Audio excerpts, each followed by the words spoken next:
ونصلي ونسلم على رسوله الكريم أما بعد فقد قال الله تبارك وتعالى في القرآن المجيد والفرقان الحميد أعوذ بالله من الشيطان الرجيم بسم الله الرحمن الرحيم إنما يخشى الله من عباده العلماء صدق الله العظيم وصدق رسوله النبي الأمين المكين الكريم ونحن على ذلك لمن الشاهدين والشاكرين والحمد لله رب العالمين. ایک مرتبہ دل لگا کر درود پاک پڑھیں اللہم صلی علی سیدنا شفیعنا حبیبنا و نبینا و مولانا محمد مبارک وسلم صلو علیہ صلاۃ دائم علیک یا رسول اللہ صلی اللہ تعالی علیہ وسلم. تھوڑی دیر کے لیے آپ سب سے مخاطب ہوں. توجہ کے ساتھ میری دل کی کچھ آواز ہے جو آپ تک پہنچانا چاہتا ہوں. سماعت کر لیں اور تھوڑی دیر سکون رکھیں. انشاءاللہ میں بہت لمبا وقت آپ کا نہیں لوں گا. میں نے جس آیت کریمہ کی تلاوت کا شرف حاصل کیا اس پر میں کچھ روشنی ڈالوں اور اس کے میں آپ تمام آنے والے حضرات کا، دوست احباب کا، اپنے بزرگوں کا، اپنے بڑوں کا، تمام بچوں، طلباء و طالبات کا دل کی گہرائیوں سے شکریہ ادا کرتا ہوں کہ آپ نے میرے اس غم کے موقع پر، جبکہ میرے برادر معظم علامہ الحاج محمد شاہد رضا نعیمی علیہ رحمت و رضوان کی پہلی برسی ہے آج، اور ہم سب انہیں کی بارگاہ میں خراج عقیدت پیش کرنے کے لیے جمع ہوئے. اس موقع پر آپ سب کا ساتھ ہونا یہ یقیناً میرے غموں کے مداوے کا اور حوصلہ افزائی کا ایک بہت بڑا ذریعہ ہے. ایک وہ بھائی جو ہمارے لیے سب کچھ تھا، جس کے مناسب اور ان کے فضائل اور مناقب کے بیان کے لیے میرے پاس الفاظ نہیں ہیں. اللہ تبارک و تعالیٰ ارشاد فرماتا ہے انما یخشی اللہ من عبادہ العلماء، کہ بے شک علماء ہی اللہ سے ڈرنے والے ہیں. اور یقیناً میرے برادر معظم علامہ شاہد رضا نعیمی علیہ رحمت و رضوان اس آیت مبارکہ کے 100% مصداق. انہوں نے جس میدان میں جس طرف بھی قدم رکھا اپنے سلسلے کا جھنڈا وہاں قائم کر دیا. جب برادر معظم خطاب فرماتے تو کیفیت یہ ہوتی تھی کہ بڑے بڑے جید خطبہ اس جلسے میں موجود ہوتے، لیکن جب علامہ صاحب بیان کے لیے کھڑے ہوتے تو خود میں نے اپنی آنکھوں سے دیکھا، آپ ویڈیو کلپ بھی دیکھ سکتے ہیں کہ غازی ملت علامہ ہاشمی میاں جیسے خطیب بھی داد دیے بغیر نہیں رہ سکتے. بڑے بڑے جید علماء کو میں نے دیکھا کہ ان کی تقریر کے بعد اگر کوئی کھڑا ہوتا تقریر فیل ہو جاتا. اپنے پیر و مرشد سید محمد مختار اشرف اشرفی الجیلانی علیہ رحمت و رضوان جب ہمارے علامہ صاحب بھائی صاحب برادر معظم خطاب کے لیے کھڑے ہوتے تو آپ کے چہرے پر ہر پورے بیان میں تبسم ہے. یہ مقام تھا کہ ایک پیر اپنے مرید کے بیان پر اتنا محسوس ہو رہا، یہ کوئی معمولی بات نہیں، اور ہر ایک کو یہ شرف اور یہ سعادت حاصل نہیں ہوتا. یقیناً برادر معظم علامہ شاہد رضا نعیمی علیہ رحمت و رضوان اپنے پیر و مرشد اور خانوادہ اشرفیہ کے بہت ہی زیادہ چہیتے اور پسندیدہ غلام تھے، خادم تھے. گزشتہ سال سفر 5 ستمبر جسے عرف عام میں ہم ستمگر بھی کہتے ہیں، یہ ستمبر نہیں ستمگر ہے. اس نے ایک ایسا غموں کا پہاڑ ہمارے اوپر اڑا ہے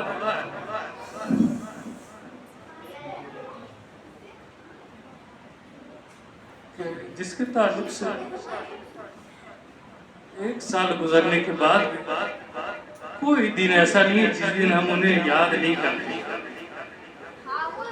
اور 1 سال کے بعد بھی وہ غم ایسا ہی تازہ ہے آج بھی جیسے لگتا ہے یہ کل کی بات. 1 سال کیسے گزر گئے ان کے وصال پہ اس کا پتہ بھی نہیں چلا. وقت بڑی تیزی سے گزرتا جاتا ہے. کہتے ہیں کہ وقت جو ہے سب سے بڑا مرہم ہے، لیکن ہم نے یہ دیکھا کہ یہ وقت ایسا ہمارے ساتھ گزرا کہ سال بھر گزرنے کے بعد بھی یہ زخم جوں کا توں. ایک ایسا بھائی جسے ہم نے آنکھ کھولا، ہوش کی آنکھوں میں آئے تو باپ کی جگہ امید لگی. کبھی انہوں نے اپنی زندگی میں کسی چیز کی کمی نہیں ہونے دی. صرف ایسا نہیں کہ بھائی بہن بلکہ اہلیان محلہ کو، تمام رشتہ داروں کو، پڑوسیوں کو، ضرورت مندوں کو. اور وہ جو بھی نیکیاں کرتے تھے، اللہ کا بڑا احسان اور کرم یہ تھا کہ انہوں نے کس کے ساتھ کیا نیکی کی وہ جانتے، رب جانتا، ان کا فرشتہ جانتا. کبھی کوئی بھی نیکی انہوں نے کسی کو دکھا کے نہیں کی، دکھاوے کے لیے نہیں کی، بلکہ جو بھی نیکیاں ہیں وہ بالکل پوشیدہ طور پہ کرتے. اگر کوئی سائل بھی آتا دروازے پہ کچھ طلب کرنے کی مدد کے لیے، آپ کی کرتی تو ان کی جیب میں ہاتھ ڈالتے، مٹھی بند کرتے، اسے دے دیتے. اب کتنا دیا نہیں دیا لینے والا جانے، دینے والا جانے.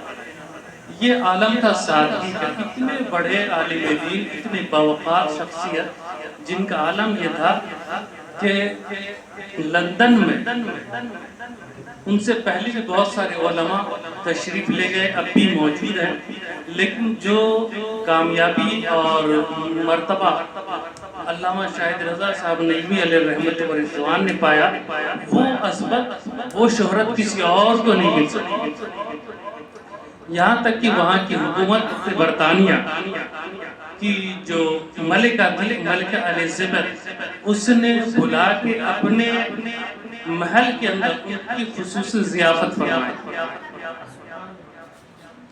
اور ضیافت چونکہ انگریزوں کا جو رواج ہے، ماحول ہے کہ ان کے یہاں سور کا گوشت حلال وہ کھاتے ہیں، شراب جائز کرتے ہیں، لیکن ہمارے علامہ صاحب کی جب اس نے ضیافت کی تو ان سے پوچھ لیا کہ آپ کیا کھائیں. پھر جب بہت بڑے OBE ایوارڈ کی بات آئی تو انہوں نے پوچھا کہ آپ کس کے ہاتھ سے لینا پسند کریں گے. ہمارے یہاں تو یہ کلچر ہے کہ کوئی بھی پرائز جو ہے وہ لیڈیز دیتی ہے. تو علامہ صاحب نے کہا کہ میں یہ چاہوں گا کہ کسی جینٹس سے مجھے یہ پرائز دیا جائے، کیونکہ جب آپ کے یہاں یہ کلچر ہے یہ پرائز لیڈیز دیں گی، اور یہ کلچر ہے کہ جو بھی پرائز دیتا ہے اس سے ہینڈ شیک کرنا پڑتا ہے، ہاتھ ملانا پڑتا ہے. تو جب کوئی لیڈیز آپ کی ایوارڈ دے گی تو مجھے اس سے لامحالہ ہاتھ ملانا پڑے گا، جس کے لیے ہمارا اسلام اجازت نہیں دیتا.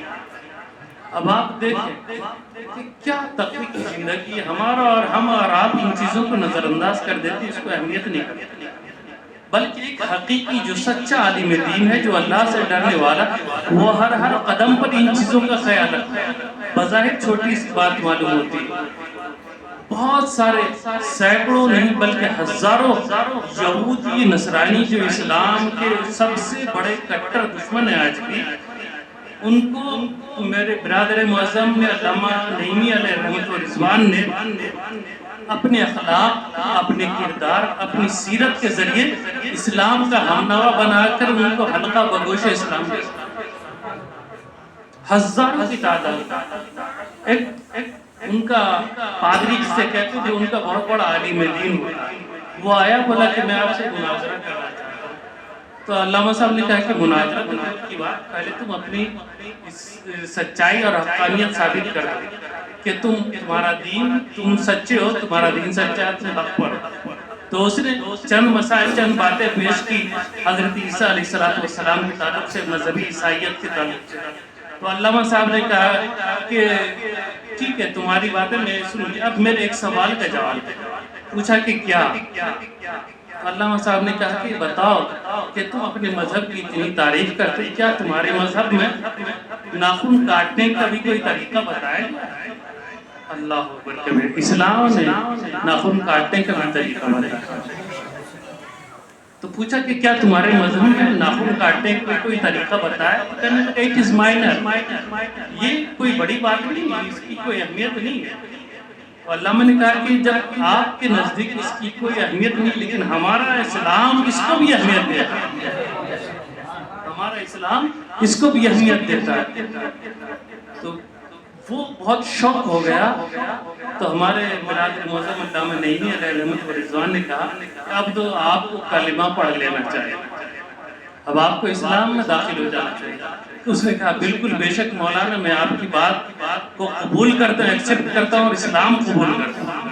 اسی مجلس میں عیسائیوں کا جو سب سے بڑا پادری ہوتا ہے, راہب ہوا کرتا ہے, کوئی عالم, ایک عام آدمی اگر کوئی دین قبول کر لے, کوئی مذہب قبول کر لے, یہ کوئی بڑی کامیابی نہیں. لیکن ایک پڑھا لکھا اس مذہب کا سب سے بڑا عالم اگر اس بات کو سن کر کے اسلام قبول کر لیتا, یہ بہت بڑا اچیومنٹ ہے. یقیناً اللہ تبارک و تعالیٰ ان کو بڑے مقام و مرتبے اور بڑے فضائل اور بڑے منصب پر فائز فرمائے.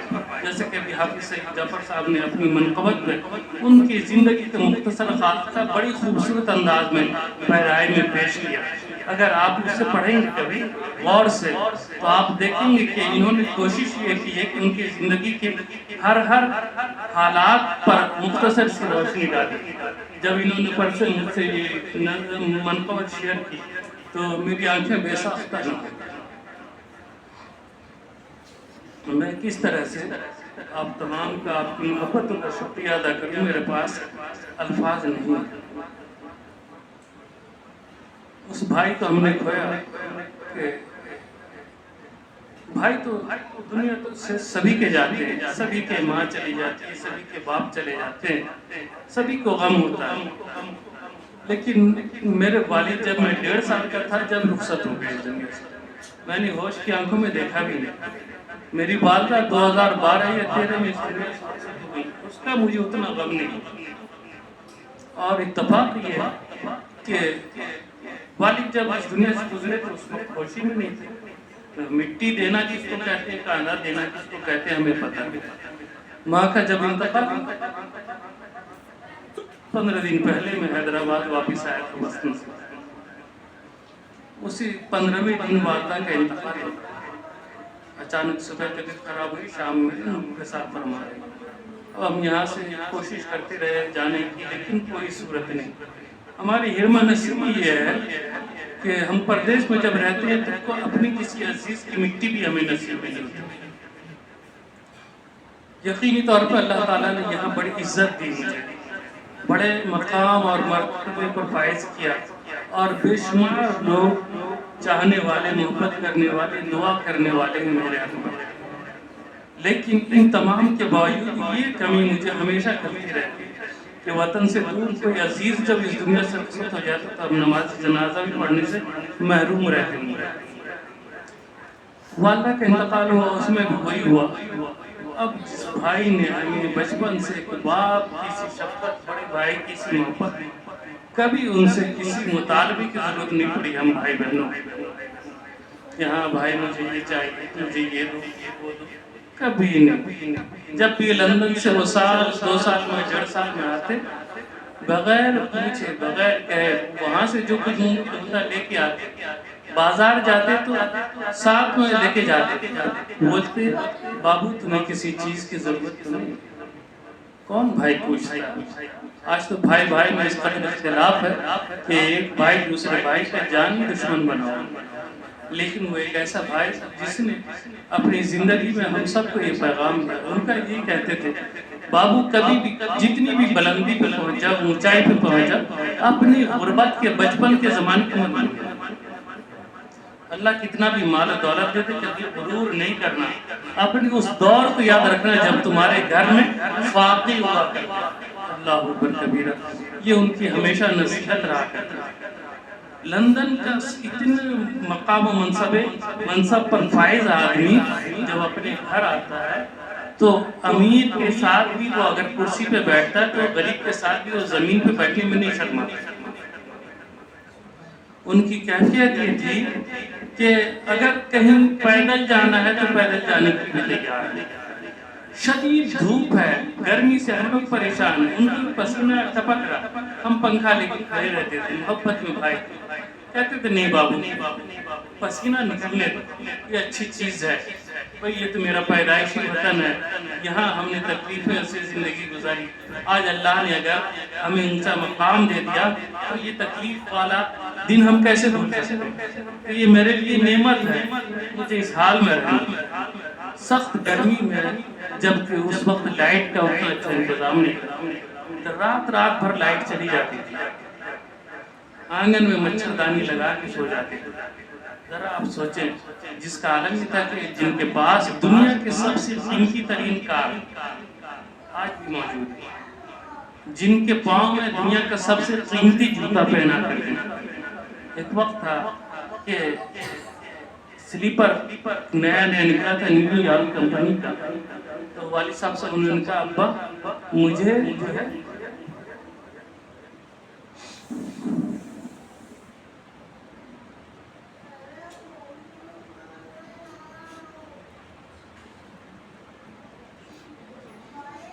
مجھے وہ سلیپر چاہیے۔ والد صاحب نے کہا بیٹا ابھی تمہاری یہ اوقات نہیں، کھڑا ان پہ۔ ایک وقت قریب ایسا آئے گا کہ والد صاحب نے ولی کامل، ایک وقت ایسا آئے گا کہ تمہارے پاؤں میں دنیا کا سب سے قیمتی ترین جوتا ہوگا، تمہارے پاس دنیا کے سب سے قیمتی کار ہوگی، تمہارے پاس اتنی دولت ہوگی جس کا تمہیں اندازہ بھی نہیں۔ یہ والد صاحب کے کہے ہوئے الفاظ حرف بحرف سچ ثابت ہوئے، اور اللہ نے ان کو وہ مقام و مرتبہ عطا کیا سادگی کا۔ اللہ کسی بھی اعتبار سے آپ اگر کبھی زیارت کریں، یہ تصویر لگی ہوئی ہے سامنے سے دیکھتے کبھی آپ سوچ بھی نہیں سکتے کہ یہ اتنے اعلیٰ منصب پر فائز ہے، یہ کیفیت ہے۔ آج تو ہمیں تھوڑی سی بلندی حاصل ہوتی ہے، تھوڑا سا عروج حاصل ہوتا، تو ہم اپنے آپ کو سمجھتے ہیں کہ ہم سے بڑا کوئی نہیں۔ اگر یقین جانے آپ اپنے دل میں اگر خاک ساری ان کے ساتھ عاجزی پیدا کریں گے تو آپ کا دشمن بھی آپ کا دوست بن جائے گا۔ یہ میں اپنا تجربہ بتا رہا ہوں کہ آپ کے لاکھ دشمن سے، لیکن آپ کا اخلاق اچھا، آپ کے کردار اچھے ہیں، آپ کی زبان اچھی ہے، آپ کی سیرت اچھی ہے، تو ہر ایک آپ کا چاہنے والا ہوگا۔ مجھے حیدرآباد میں اتنی مقبولیت ملنے کی بس یہی وجہ ہے، میں جس سے بھی ملتا ہوں اخلاص کے ساتھ ملتا ہوں، محبت سے ملتا ہوں، اچھی زبان سے ملتا ہوں تو لوگ محبت کرتے ہیں۔ اگر میں وہی سخت ہو جاؤں، کوئی میرے قریب نہیں آنا چاہے۔ تو تمام طلباء کو بھی، طالبات کو بھی، اور یہاں جتنے میرے عزیز چھوٹے بڑے بیٹھے ہیں، سب کو یہ مشورہ ہے کہ دیکھو زندگی میں دولت سب کچھ نہیں ہے، پیسہ کچھ نہیں ہے، یہ آج میرے پاس ہے کل کسی اور کے پاس ہوگا، محل کچھ نہیں، ہم دنیا سے کچھ لے کے جانے والے ہیں۔ اللہ نے اتنا بڑا احسان کیا ہمارے اور آپ کے اوپر کہ جب ہم اس دنیا میں آتے تھے بغیر لباس کے، لیکن اس کا کرم ہے، اس کا فرمان بردار بندہ ہو یا نافرمان، کتنا بھی گنہگار بندہ ہو، جب وہ دنیا سے جاتا ہے تو بے لباس نہیں جاتا۔ یہ اس بات کی دلیل ہے کہ میرا بندہ جو ہے گنہگار سے ہی، لیکن میں نے اس کے عیب کو چھپا دیا۔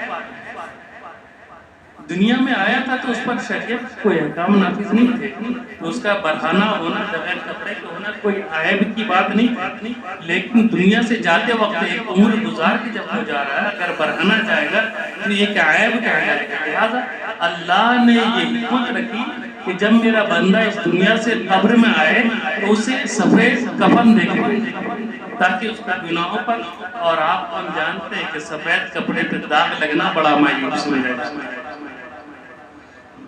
یعنی یہ اس پر اگر تھوڑا بھی دھبا لگ جائے تو بڑا مایوس سمجھا جاتا ہے۔ لہٰذا سفید کپڑے پہ کوئی داغ دھبا نہیں لگنا چاہیے۔ جب ہم کفن دیتے تو وہ بھی نیا صاف ستھرا، اس پہ کوئی داغ دھبے نہیں ہوتے، تو انسان کے اندر کا داغ دھبا بھی اس کفن میں چھپ جاتا ہے۔ تو دنیا سے ہم کچھ بھی لے کے جانے والے نہیں، ہمارے ساتھ جو جائے گی ہماری اچھائی، ہمارا اخلاص، اچھی سیرت، اچھے اخلاق، اچھا کردار اس دنیا سے ہم لے کے جائیں گے۔ اگر ہم اچھے کردار، اچھی سیرت کے ساتھ اس دنیا سے رخصت ہو جائیں تو مرے ہوئے ہمیں 1000 سال بھی ہو جائے تو بھی دنیا یاد رہے گا۔ اور یہ کرام کو آج غریب نواز کو لوگ ہزاروں سال ہونے کو آگے مثال کی، غوث پاک کو 1000 سال ہونے کیوں یاد کر دی دنیا؟ اسی لیے کہ انہوں نے اپنی میٹھی زبان کا استعمال کیا، اچھے کردار کا استعمال کیا، اچھے اخلاق کا استعمال کیا، اچھی سیرت لوگوں کے سامنے پیش کی۔ جب ہم اس طرح سے دنیا سے زندگی گزار کے جاتے ہیں تو زمانہ ہمیں یاد رکھتا ہے۔ برادر معظم علامہ شاہد رضا نعیمی علیہ رحمۃ، حضور پاک صلی اللہ علیہ وسلم کے اسوہ حسنہ اور غوث پاک کی سیرت غریب نواز کے کردار، سرکار اقلا جیسی میٹھی زبان رکھنے والی شخصیت کا نام۔ انہیں تمام زندگی حضور کی سیرت پر عمل کیا، اپنے اسلاف کی سیرت پر عمل کیا۔ اللہ تبارک و تعالیٰ مجھے اور آپ سب کو ان سب کی فیض و برکات سے مستفیض و مستنیر فرمائے اور ہم سب کا خاتمہ ایمان پر نصیب فرمائے۔ وَالْآخِرُ دَعْوَانَا أَنِ الْحَمْدُ لِلَّهِ رَبِّ الْعَالَمِينَ وَمَا عَلَيْنَا إِلَّا الْبَلَاغُ۔ السلام علیکم ورحمۃ اللہ وبرکاتہ۔ مختصر سی ایک کلام پڑھ لیں، اس کے بعد صلاۃ و سلام ہو جائے گا، پھر انشاءاللہ ہم لوگ تناول تمام کریں گے۔